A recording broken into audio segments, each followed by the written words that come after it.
This is Mark Boone of Hong Kong Baptist University's Religion and Philosophy Department with a Christian perspective on moral law.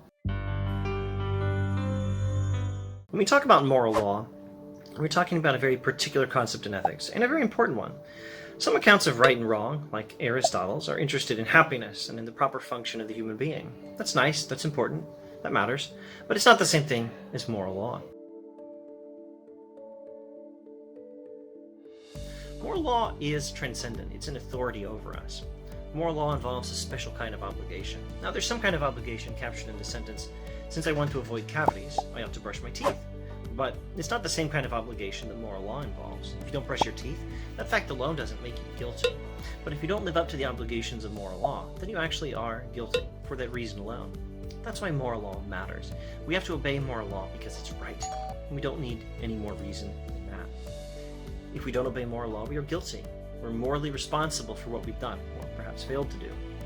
And that's bad news. Now, we may or may not feel guilty, but that's not the point. The point is not our feelings. The point is that we actually are guilty if we violate moral law. Now, where does the idea of moral law actually come from? Well, the language of the Torah, in giving us the Ten Commandments, conveys the idea of moral law pretty well, or perfectly. You shall honor your father and mother. You shall honor the Sabbath to keep it holy. You shall not take the name of the Lord your God in vain. You shall have no other gods before me. You shall not commit adultery. You shall not steal. You shall not envy. You shall not bear false witness against your neighbor. You shall not murder, etc. Elizabeth Anscombe said something interesting. That's Elizabeth A-N-S-C-O-M-B-E. Elizabeth Anscombe, in her essay Modern Moral Philosophy, said something interesting. She thought the modern moral philosophers who talked about moral law actually got the very idea of moral law from the Bible, or a little more precisely, they got it from the Bible through a couple of thousands of years of cultural influence shaped by the Bible. I think she's right.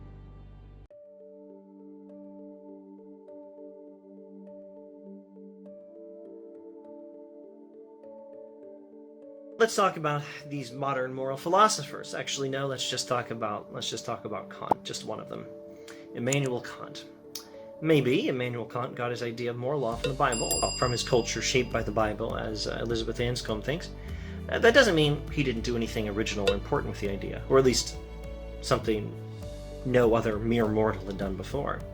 Kant explains what the very idea of moral law means for us practically. You might not have a clear idea of what moral law actually says, and Kant actually does not quote the Ten Commandments. You shall not bear false witness against your neighbor, you shall not envy, you shall not murder, commit adultery, you shall honor the Sabbath, etc. He doesn't quote these and say, here are the moral laws, let's obey them, and here's some more useful advice. No, he says the very idea of moral law tells us something about how we can follow moral law, even if we don't know the content of moral law. From the very idea of it, you can learn what moral law requires of us. The very structure, the very nature of moral law tells us something about what moral law requires. And what does it require? Well, no less than the famous categorical imperative that Kant talks about. The categorical imperative is a strategy for making sure you live your life consistently with the requirements of moral law. The categorical imperative is a requirement that you should do what is right for its own sake. The categorical imperative comes in three versions, but here are the two that are easiest to understand. Act according to principles that you could wish everyone would always act on, and treat human beings as ends in themselves and not only as means to your own ends. That's important. That will help us understand what moral law requires of us, if there's such a thing as moral law. And even without going so far as to figure out what the specific content of moral law actually is, this will help us live consistently with it, because that's what nature, the universality, and the authority of moral law require.